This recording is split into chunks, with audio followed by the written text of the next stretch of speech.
Good morning, everyone. Thank you so much for joining us on this First Alert Weather Day. I'm joined by Chief Meteorologist Matt Engelbrecht. I'm Tricia Sloma, and boy, it is cold out there. We are so lucky to be inside where it's warm. We know there are people, though, that have jobs that take them outside. We know there are people going to try to get to school today, but we do have a number of schools on delay, and we'll get to that in a minute.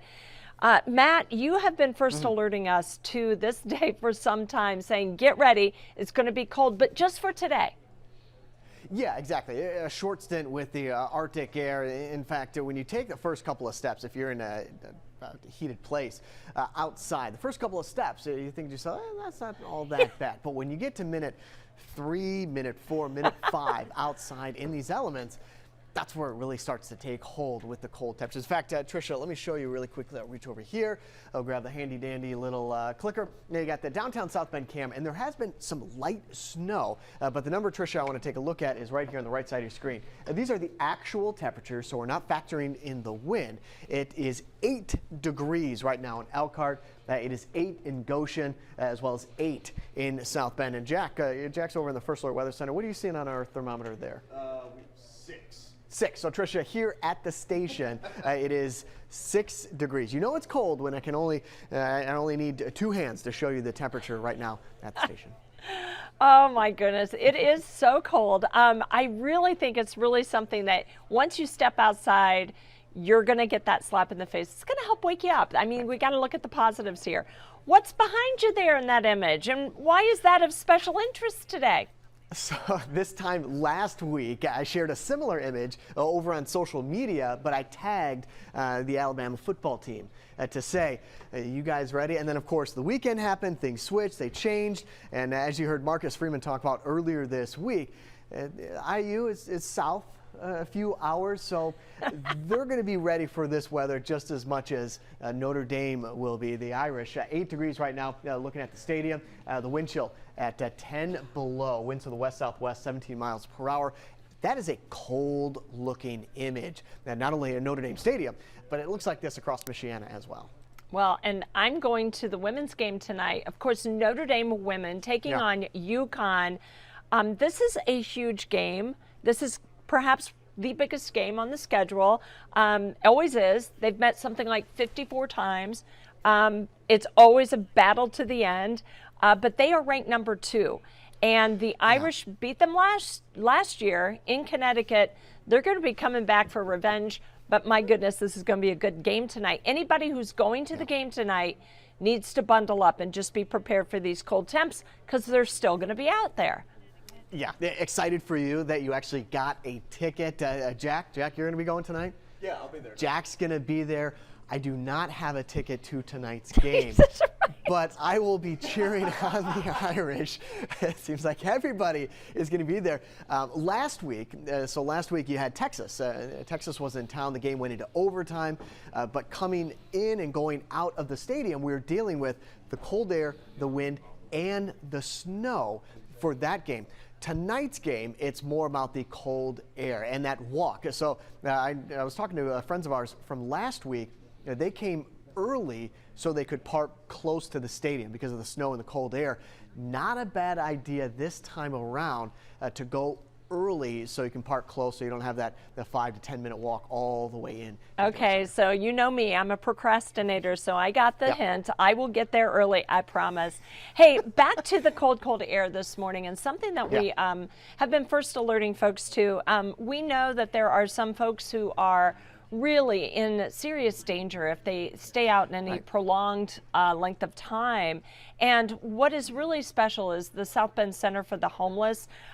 They do weather amnesty every year, and I want to bring up some video right now. And we aired this last night just to remind people that the South Bend Center for the Homeless, they actually have expanded their weather amnesty program to include 100 beds, and they actually have opened up. They open up for the winter season, and their hours are 8 o'clock at night until 8 in the morning. But what I thought was great, Matt, is that we're reminding people, and we do this story every year at this time, to remind people that they can take these donations. They need donations there for the Center for the Homeless. And it's simple things like socks and hats and gloves. Yeah, and the other part of it is that that's for the overnight hours. So a day like today, a first alert weather day like today, it is cold the entire day, and the temperatures are going around 80 degrees for downtown Elkhart right now. That wind chill is at -9 or 9 below, and with a visibility at 2.5 miles. So again, this isn't just escape the cold for the night. We need to find ways not only for people, but your pets as well. Be very conscious of what's going on with pets if you're taking them on a walk, you're letting them outside. This is kind of cold that it does not take long for frostbite. For us, about 15 to 30 minutes for frostbite to develop. And of course, those paws are very sensitive to the cold air as well. Well, you touched on it there. Of course, we're showing those the weather amnesty where you can also do laundry and you can get a hot meal, obviously, at the South Bend Center for the Homeless. But we also want to remind people of the warming centers that are available.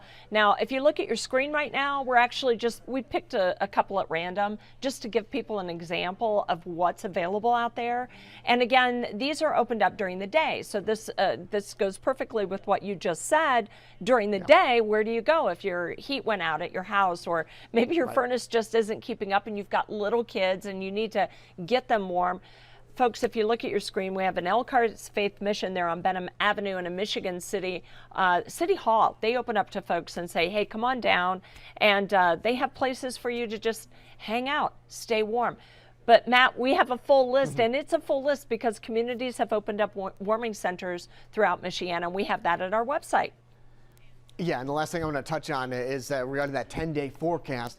Is in classic December fashion. It's not 5 or 6 days with the bitterly cold temperatures, short stint. So once we get through today, tomorrow we come back up close to freezing on Friday at around 32 degrees. I think we'll see maybe 1 or 2 locations hit freezing. Everybody comes back above freezing Saturday and Sunday, and the overnight lows, our morning temperatures, are back above freezing for an extended period of time. In fact, Tricia, you mentioned this earlier during the morning show. There's a 50 on our 10-day forecast for you Monday. I'll move out of the way, and you can see that next Friday, 36 degrees with a high temperature. That puts a kickoff temperature at Notre Dame Stadium for the big playoff match coming up at about 8 p.m. So that puts us at about 31, 32 degrees for a kickoff temperature. All right, I want to show people what they can find on our website. I think you said early this morning on the morning show, like, hey, some kids are catching a break this morning, and that's a good thing. But a 2-hour break on a day like today, I mean, maybe that's giving people a chance to get the buses warmed up and get them moving, but really, this is an all-day event. Right, exactly. There's a lot of cold air to go around, not only at the current time, but also deep into the afternoon and the evening hours. And the way we're preparing for the morning in terms of trying to stay warm, we're going to repeat that for the evening commute as well, whether it's at the bus stop or going to pick the kids up, standing out the car line. Those kids, they may be standing outside waiting for the car to come around. That is going to get cold as well. All right, I want to show people on your screen right now. It's kind of weird. I'm hearing a feedback from our browser. When I put the browser up, I'm actually hearing my voice as well. But this is actually, it's kind of weird. So on your screen right now, you can actually see the browser is showing here what you would click on for a list of your school delays and closings, and you can see it right there. And I'm clicking on this banner. I'm not going to do that anymore because it's just really annoying. That sounded like Josh's voice. No, it's actually your voice. That was your voice. That was your voice. But when you click on closings and delays, you're going to see our long list. And we had something like 30. I was trying to count them. But there was something like 30 there. Some of those schools are switching over to closings. So you'll want to keep checking back. You can look at the bottom of your TV screen, but always check our website, WNDU.com, and that's where you'll find it. It's that big orange banner. It's really bright. It's right on the homepage, and we make it really easy for folks to find out. But my goodness, so much ground we have covered. I like how you said, this is a lot of cold air to go around. So we're in it today, folks. We are in it. This is a day that you don't want to fuss with. It's a first alert weather day. We're so glad you could join us, folks. Thank you. Keep checking back for updates. Of course, Matt, you're going to be on the air if anything changes. Folks will expect an alert from you. But just stay warm, right? Do your best. Exactly, yeah, and Jack's here in the First Alert Weather Center. We're actually going over and talking about Lake Michigan, the water temperatures, and then that 50-degree reading coming up on Monday. So we'll be first alerting you to a lot going on this weekend and next week. All right, folks, it's a First Alert Weather Day. Thanks for joining us. Chief Meteorologist Matt Engelbrecht and Tricia Sloma saying so long. Stay warm, folks. Stay safe.